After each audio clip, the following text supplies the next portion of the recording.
Hey team, so today's topic is going to be going over sub 18 minute 5K training tips. So the reason why I wanted to make this video is I was recently asked by Mike Lowe, who is a visitor to the RunDreamAchieve YouTube channel. Great question, Mike. His question is, so I'm an older runner, he's 48 years young, aiming for a sub 18 minute 5K and have a personal best that he's run this year of 18 minutes and 21 seconds. Any advice on the details for the training week and fast runs? Thanks. Congratulations to Mike for having run an 18:21. The fact that you've run this fast without question tells me you're going to go well below 18 minutes. Really, it's just you've already done. You've already set up your training adequately enough to handle this type of pace. Which, you know, to run a sub 18 minute 5K time, you need to run 5:48 per mile or 3 minutes and 36 seconds per kilometer. So the fact that you've already come very close to doing this, running 18:21, I don't think you really need to make significant changes in what you're doing, but I do think that at least giving yourself, I don't know how long you've been training for the 5K, but give yourself at least a week off completely. You know, after a build-up, you know, giving yourself some time away from the sport to, you know, recharge and to get back out there. You know, taking some time off will really do you, you know, really help you out in the long run, especially during your next build-up. And also, taking a week off from training, you're not going to lose any fitness in taking a week off. But in terms of the details, any advice on the details for the training week? You know, as I talk about other videos, focus on doing one speed training workout per week. So continue to focus on training well below, doing your VO2 max workout, so running 95 to 100% of your max heart rate.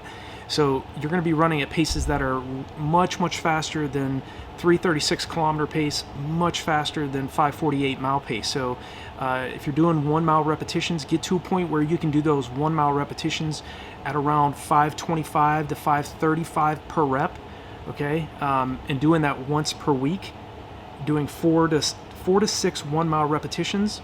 Again, the reason why getting to a point where you can do that many repetitions on the track is, you know, you're basically doing close to double the distance of your race distance. So if you can get to a point where you can do 6 1 mile reps on the track at around, you know, it's going to vary, but around 525 to 540 per rep, giving yourself about 4 minutes rest in the early stages of your build-up. And then as you get fitter, get to a point where you can give yourself anywhere from 60 seconds to 90 seconds rest in between each one of those mile repetitions. Will definitely help you out. Definitely keep doing, you know, I know you're doing long runs. I know you're staying consistent. Otherwise, you wouldn't have been able to run an 18:21 5K. That's a very competitive time.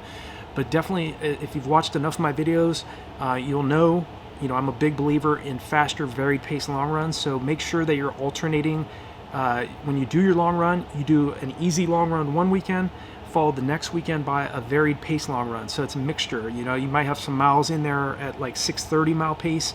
You might drop, you know, a 525 mile right in the middle of that long run, then go back into easy, relaxed long run pace, maybe like, you know, 8 to 9 minute mile pace. Again, it's a mixture of different paces, and that's really how I've set up the training plans on RunDreamAchieve.com. My running courses. I always talk about periodization, where we focus on spending about 3 to 4 weeks at each intensity before moving to the next intensity. So don't be in a big rush in terms of your fitness. You know, again, I know you're a very experienced, highly disciplined, highly accomplished athlete already. And I think if you do a 10-day taper rather than dropping 3 weeks out from your upcoming 10K in the future, where you want to go after that sub 18 minute time, do it a 10-day taper. Don't start dropping your volume or intensity until you're 10 days out, okay? There's so many athletes that start dropping volume and intensity 3 weeks out from their main event, and then they get to the race and they're, you know, after the race they don't hit the time they want to run. And then they wonder, well, I did everything right. Why did I go into the race feeling, you know, tired? You know, I dropped my volume, I dropped my intensity. I think a big mistake a lot of athletes make is they start dropping the volume and intensity too far out from the main race. So if you make that change, you start doing varied pace long runs followed by easy, relaxed long runs. I don't think you really have to change anything, to be honest. Depending, again, consider doing the longer tempo runs.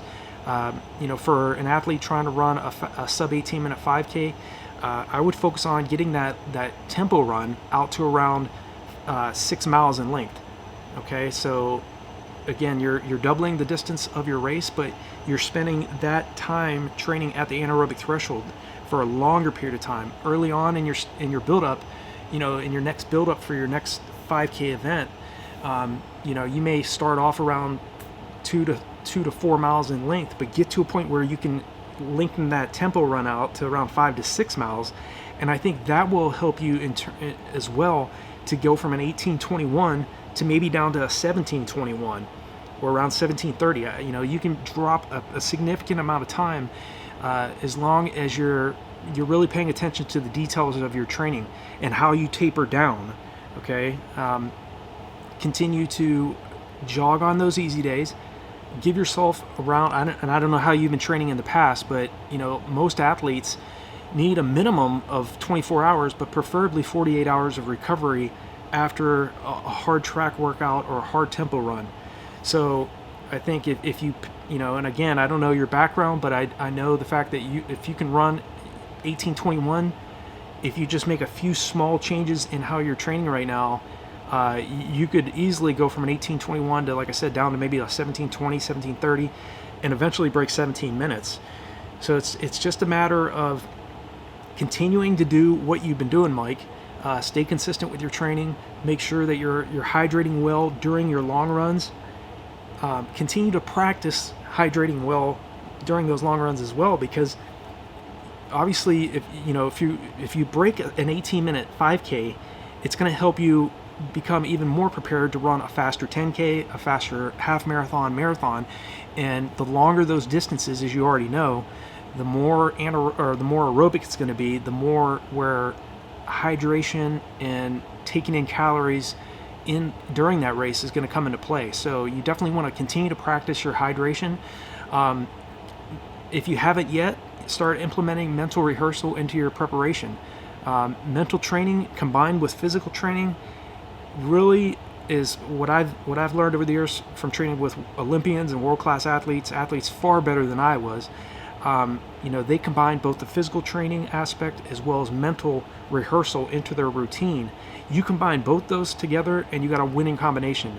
The problem is, far too many of us, we focus only on physical preparation, doing the track workouts, doing the tempo runs, doing fartlek workouts. We're really focused on the physical aspect, but we neglect mental rehearsal. So make sure you're spending about 10 minutes every single day rehearsing, seeing yourself getting across the finish line with 17:59 or faster on the clock. Again, you're rewiring your brain, you're training your subconscious mind to do what it is that you're wanting it to do.